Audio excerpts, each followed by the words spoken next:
ठाकुर साहब का परिवार। जी हाँ मित्रों, हम बात कर रहे हैं एक ऐसे शख्स की जिनके पिताजी 1970 से पहले अपनी पूरी जिंदगी मुखिया बन अपने इलाके की सेवा में समर्पित कर दिया था। बाद के दिनों में उनके बड़े भाई अधिवक्ता ठाकुर चंद्रभूषण सिंह लगातार मुखिया बन अपने पंचायत वासियों की सेवा में जुड़े रहे। जब इनकी बारी आई समाज सेवा की तो अपने परिवार की कीर्ति को पूरे जिले में अपने मेहनत के बदौलत फैला दिया। चलिए, हमारी मानवाधिकार टुडे न्यूज़ बिहार झारखंड की टीम अभी पहुंची है इनके हाजीपुर स्थित निवास पे, जहां उनसे मिलकर जानते हैं इस शख्स से जिसका नाम है ठाकुर इंद्र भूषण सिंह उर्फ टुनटुन बाबू से। मैं प्रवीणा द्विवेदी हाजीपुर से कुंदन के साथ शशि भूषण सर की खास रिपोर्ट।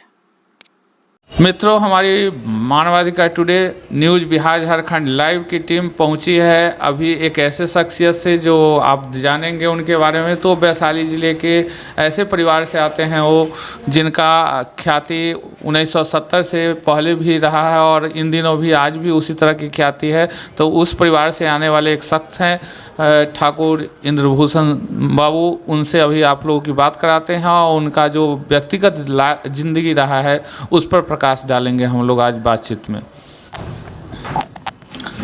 मित्रों, अभी इंद्रभूषण बाबू हम लोगों से जुड़े हुए हैं, कैमरे के सामने हैं और इनसे अभी बात करके इनके बारे में जानेंगे कि इनका जो इतिहास रहा है, इनका पारिवारिक इतिहास रहा है और ख़ासकर इनका भी जो इतिहास रहा है वो बड़ा रोचक रहा है और लोगों को उसकी जानकारी होनी चाहिए। इसी संदर्भ में हम लोग बात करने आए हैं इनसे।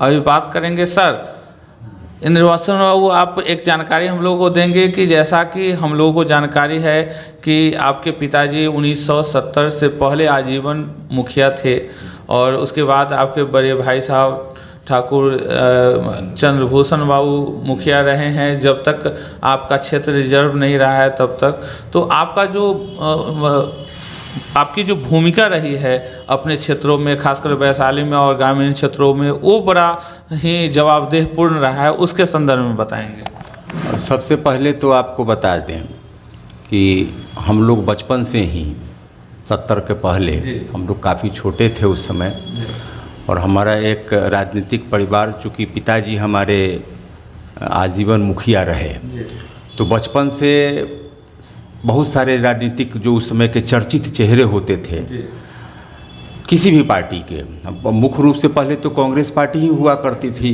और विपक्ष में कुछ सोशलिस्ट पार्टी वगैरह या जो भी हुआ करता था, तो सारे जो लीडर अपने ज़िले के हों चाहे बाहर के भी लोग हों आते रहते थे पिताजी के पास में। सडनली उनका 70 में देहांत हो गया। एक बहुत बड़ा सेटबैक था हम लोगों के परिवार के लिए। तत्पश्चात जब चुनाव हुआ तो हमारे सबसे बड़े भैया ठाकुर चंद्रभूषण प्रसाद सिंह जी चुनाव लड़े और विजयी हुए और जब तक वो पंचायत रिजर्व नहीं हुआ इधर निकट में तब तक वहाँ मुखिया निरंतर जब चुनाव हुआ आते रहे। तो शुरुआती दौर से ही समझिए कि हम लोगों का एक पॉलिटिकल था और उस नाते विद्यार्थी जीवन में व्यक्तिगत जब हम आए, कॉलेज के विद्यार्थी जब बने, तो चूँकि शुरू से ही सोशल जो समाज सेवा जो देखते आए थे, चाहे उसी पीरियड में हमको जहाँ